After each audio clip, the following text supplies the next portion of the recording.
ใดแต่ว่าก็บ่แห้งปานใดเองสำเก่านะผู้เห็นน่ะคิดผู้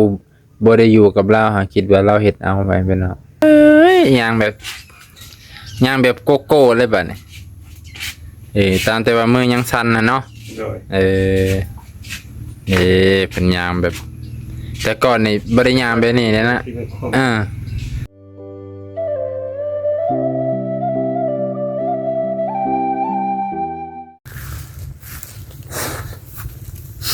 สวัสดีพี่น้องสบายดีอีกเทื่อหนึ่งเด้อ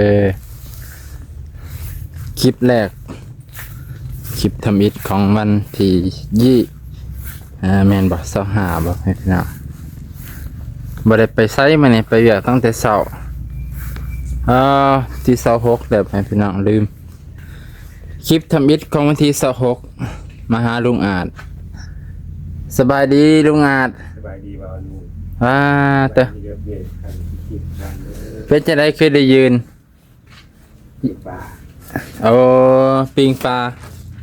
ตัวหอมหุ่นเนาะปลาบ่แม่นปลาทูเด้อนี่จักปลาห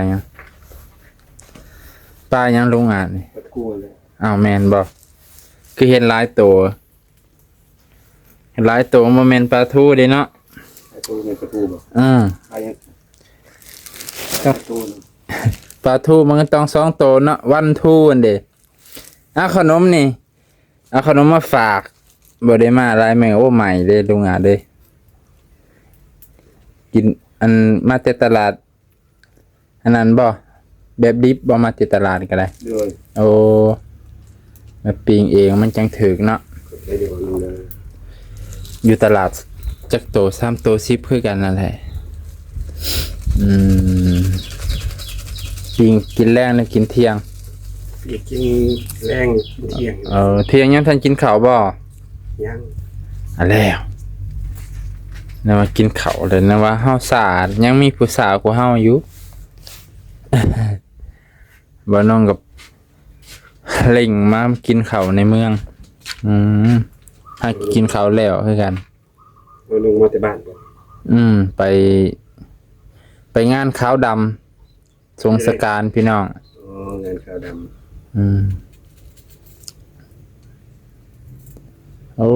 เป็นแต่แสบนะพี่น้องเอ้ยหอมใส่เกลือเห็นสมัยเด็กน้อยคนไทยนี่ใหญ่ย้อนปลาทูบางคนคือว่าสั่นพ่อแม่บ่มีหยังเด้มีแต่ให้ลูกกินปลาทูไปโรงเรียน ลีได้บางคนนี่ตัวเดียวลุงอ่านยังทันกินข้าวกินน้ำดีเป็นจะได้อาการมือที่เท่าใดแล้วมื้อนี้มือที่5บ่แม่นบ่5หรือ6บ่5ก็6นี่เนาะเฮาก็บ่จื้อกันมือมานี่เป็นมือที่3มือบ่มามือที่4ค่อยบ่ได้มา2มื้อเนาะมื้อที่6สันมื้อที่6วันที่6เป็นจะได้อาการเราสู่ฟังแน่ทรงตัวอยู่ว่าน้องยกนอยางนอนี่เริ่มสบายเลยเนาะใส่เสื้องามเด้อพี่น้องใส่เสื้อตัวนั้นนะหัดตลอดเลยเนาะหัดตลอดเลยใครแน่บ่คันได้หัดแอวนี่ใครแน่ได้บ่ลุงซอยได้หลายเด้จากที่คอมแบบที่มันก็แข็งขึ้นมาหน่อยนึงมันพยุงไว้เนาะโดยไม่ให้เอ็นตึงขึ้นกว่าเก่าเนาะโดยไม่พี่น้องดีจ้ะสมกับแม่เพิ่นให้ซื้ออยู่เนาะถึงสิซ่าก็ยามันแต่ก็ยังมีประโยชน์หลายเพิ่นว่าขอยังสิซอกซื้อยาบำรุงอันนี้แหละบำรุงสมองแน่แม่เพิ่นบอกอยู่เพิ่นถูกคิดมาบอกเองลูกค้าบอกว่าอนงอยู่อยู่บ้านเฮานั่นค่อยคิดว่ามันก็สิไปถามเบิ่งมานี่แหละไปถามเบิ่งก่อนมีบ่ยาประเภทนี้เฮาก็บ่ทันตัดสินเพิ่นว่ามีหรือบ่มีเนาะมันเดี๋ยวเพิ่นมีบ่มีก็บ่ยากสวรรณเขตแป๊บเดียวพอดีเลย แต่ไปดนๆเทื่อดนๆจ้อยสิหามื้อเลยเนาะ เขาไปในเมืองเนาะ อืม เขาไปเปิดหูเปิด เปิด ตา หูเปิดตา ไปก็พอดีแล้วอันไปซื้อยาตัวนี้คันไปแต่เช้าก็สิเลยทั้งเลยไปเซโนเลยตัวนี้เพราะว่ายาตัวนี้มาให้ยามได้ก็ได้ดอกมันบ่คือยาตัวเมื่อกี้นี้ยาเมื่อกี้นี่ต้องฝ้าวมาส่งเพิ่นเพราะว่าแฮงกินไว้แฮงดีไว้ แต่ว่าขยับกินแบบใหม่ได้ตามแม่เพิ่นบอกเด้อ โอ้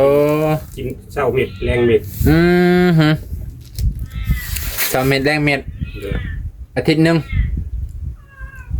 ใช้เวลาอาทิตย์หนึงบ่ โดย ได้ยินเพิ่นว่าอยู่ให้ลุงอาจกินเป็นเม็ดโลเด้อ2เม็ดแรงเม็ดเพื่อเพิ่มประสิทธิภาพของยาให้หลายขึ้นเนาะ เริ่มมื้อเช้านี่ก็เริ่ม โอ้ แต่ก่อนกินครึ่งหนึง กินจากใช้เวลาจากอาทิตย์หนึงอะเนาะลองกินจากอาทิตย์หนึง โดย อาทิตย์หนึงก็7มื้อ2 4 6 8 10 12 14เม็ดถ้ายังบ่คักก็ใส่อีกอาทิตย์หนึงก็พอดีแหละหลังจากนั้นค่อยกินคือเก่า โดย เพื่อให้มันดีขึ้นนี่แม่เพิ่นก็ว่าอยู่โอ้ลุงอาจเว้ากระแจ้งขึ้นพิมพ์ Messenger ก็เป็นแล้วเพิ่นว่าโดย เห็นเพิ่นเสร็จบอกเฮาก็เลยว่าเข้ามาเบิ่งกันนะ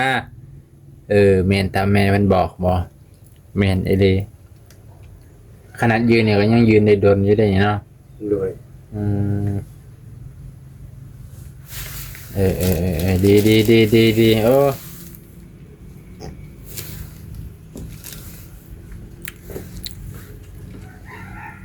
มันมีความหวังขึ้นเนาะ โดย พอได้มียาเนี่ยรู้สึกว่า ควา มี มหวังว่าซีดีเห็นบ่มีดอกว่าอันนึงมีแต่ว่าลดลงหน่อยนึงแต่ก็บรรเทาไปเรื่อย อย่างน้อยมันก็ไข้กว่าเก่าเนาะ ๆคาถาว่าดีก็ปฏิหารนั่นแหละ เพราะว่าแม่เพิ่นก็เว้าที่แม่เพิ่นก็เว้าเพิ่นก็คิดว่าให้ขาดบ่หายดอกเลยเพิ่นมีแต่ว่ากินให้มันเท่าไว้ กินให้บรรเทาไว้เนาะบ่ให้มันแห้ง แห้ง ดีสั่นมันก็สิแห้งขึ้นกว่าเก่า โดย มื้อนี้ข่อยก็ไปเห็นผู้หนึ่งเป็นโรคคือเจ้าแหละ โดยชื่อจังได๋ บ่ฮู้คือกันข่อยไปงานศพแล้วบัดนี้เห็นผู้เฒ่าก็บ่ได้เฒ่าดอกราว60กว่าผู้ชาย โดย แต่ก็อาการนั้นคือของเจ้าเลย แต่ของเราสั่นกับหัวนี่สั่นดิก โดย แต่เราก็ไปงานเฉยไปนโมเฉย โดย แต่เราคือสิสั่นแต่ช่วงหัวกับช่วงกระโต โดย ตีนแล้วแบบว่าย่างไปสบายนะ โดย แต่ก็ยังบ่แข็งๆเราก็สิล้มคือกัน ตามเบิ่งว่าเขาเจ้า ยังจะมาดวนไปคือกัน บ่แต่ว่ามันอยากคือสิบ่มีแห้งก็มันสิล้มมันสิเซ่นะ โดย เคยเห็นเราอย่างว่ะมีผู้เป็นอยู่เด้ว่ะแต่เขาเจ้าแห้งบ่มีเงินบ่มีฮอนแห้งยากแหละอายุเขาเจ้าก็หลาย แต่ว่าใครแต่ว่าเราก็ยังบ่แห้งแต่ว่าก็หัวนี่ก็สั่นงอกอยู่ว่ะคนเฮาเนาะ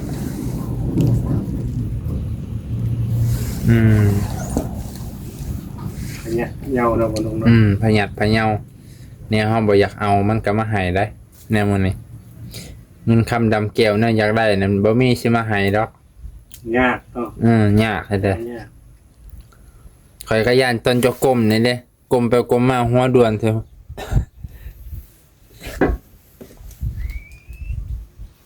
บ่ดวนดอกบ่นุ่ง บ่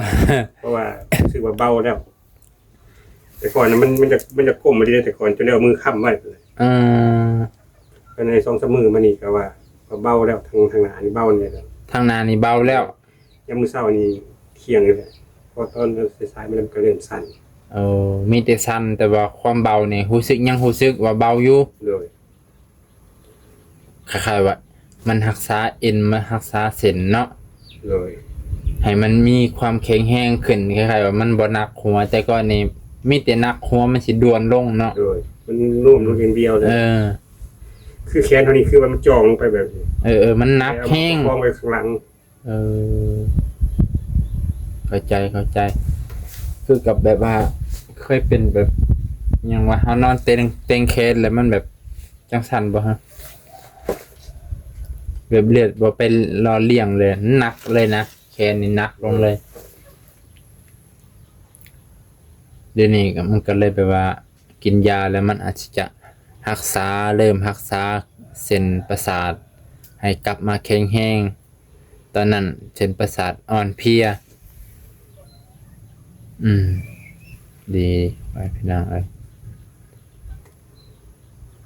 มันท่านกินข้าวเที่ยงสามเพิ่นก็ได้มันบ่าย3เลยลุงอาจ โดย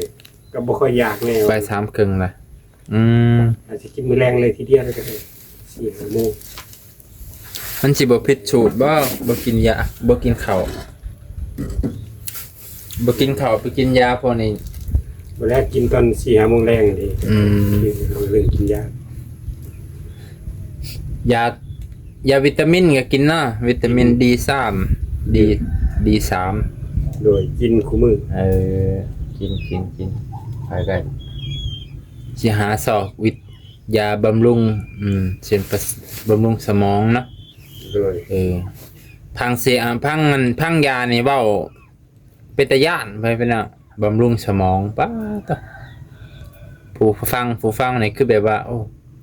สมองก็คือสินักนำปานนั้นบ่ถึงขั้นบำรุงแม่เพิ่นถามฟังมาเพิ่นส่งขอความมาถามว่าส่งมาถามว่าเคยถูกตีหัวบ่เคยเด้อแม่แล้วบ่เคยลูกบ่เคยถูกเคยถูกตีหัวที่หายจังซี่เพิ่นก็ย่านว่าเคยถูกตีหัวแต่ว่าที่เสื่อมไปด้วยนั่นของมันก็บ่ฮู้คือกันอันนี้ก็มีแน่ในโรงดื่มก็มีแน่โดยผมขอบใจแม่หลายเด้อเลยเพิ่นก็คิดว่าต้องซื้อยาให้กินเลยจนมีดีขึ้นมาเลยผมขอบใจหลายแม่กำลังรวย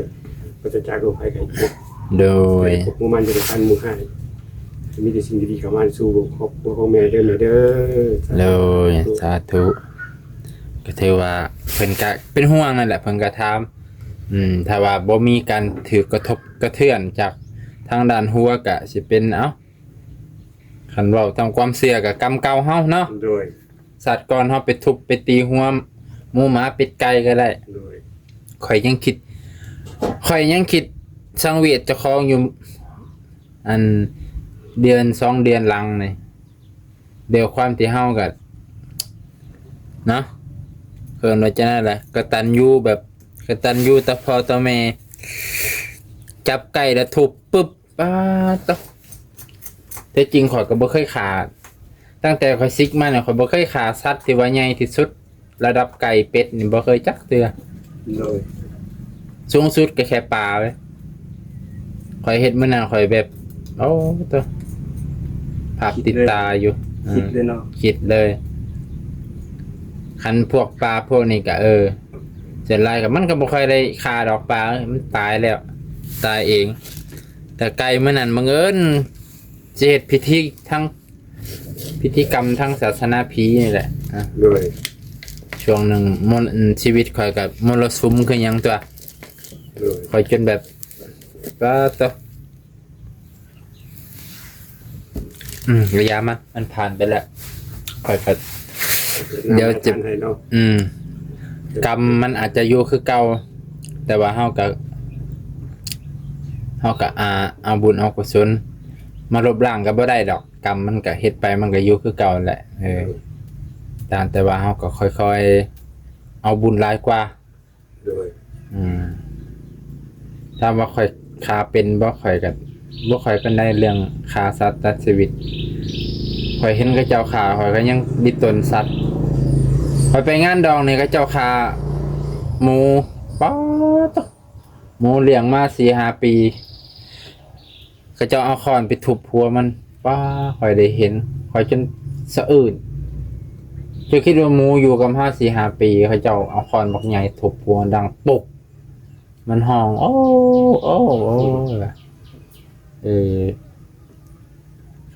มันยากแถวเขตนอกคันบ่มียังกินเนี่ยอาศัยสัตว์สาวาสิ่งที่เลี้ยงมากเป็นเครื่องมืออาหารสำหรับคนผู้บ่มีเนาะผู้บ่มีเงินคันผู้มีเงินก็คือว่าซื้อเอาเฮามันบ่มีส่วนหลายเขตนอกเขาเจ้าก็อาศัย รักษาไว้สิ่ง ศึกษาว่าสิ่งที่เจ้าของเลี้ยงมาน่ะ อยู่ในตัวเมืองเพิ่นก็ตัดจัดตัวจีน อืม มันก็บ่ต้องขาบ่ต้องเบียดเบียนหยัง แม่น เพิ่นมีเงินเพิ่นมีฐานะ แม่น มันนอกเราก็อาศัยเป็ดอาศัยไก่นั่นแหละ แม่ เลี้ยงไว้กับมือกับไม้ตัวเอง แม่นแหละอะไรก็แล้วแต่มันบ่สุกแล้วบ่ปลาจ้ะนะสุกที่ทางหัวทางหางมันยังไว้พี่น้องไฟบ่กล้าได้ยามพอดีแหละค่อยๆมันจังสุกฮอดทางใน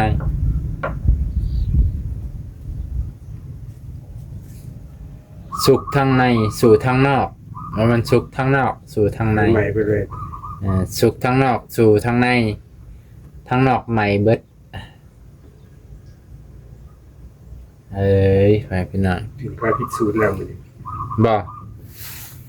แล้วจะได้คือพิสูจน์ใหม่บ่ ไฟแห้งโคตร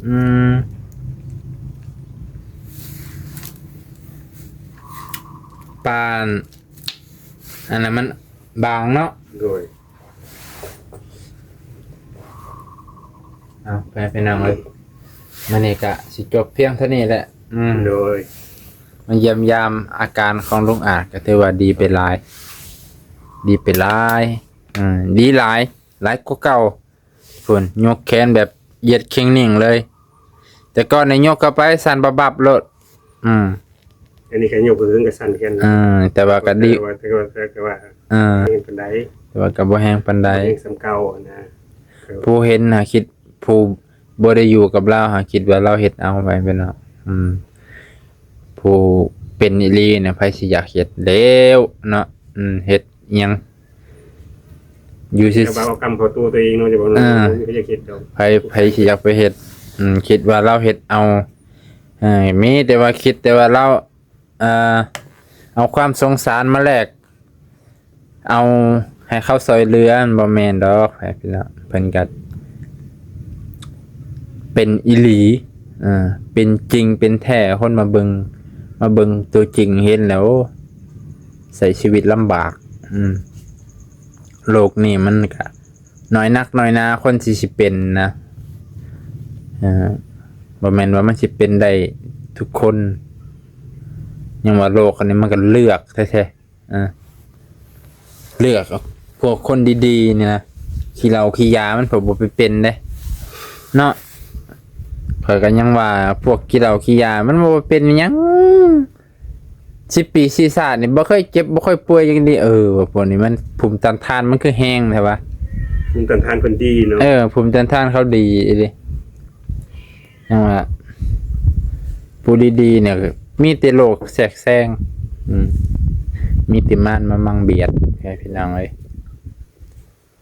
เฮ้ยเอามานี่ก็สิจำนี่ก่อนลงอาจ โดยสบายดีเด้อ สบายดี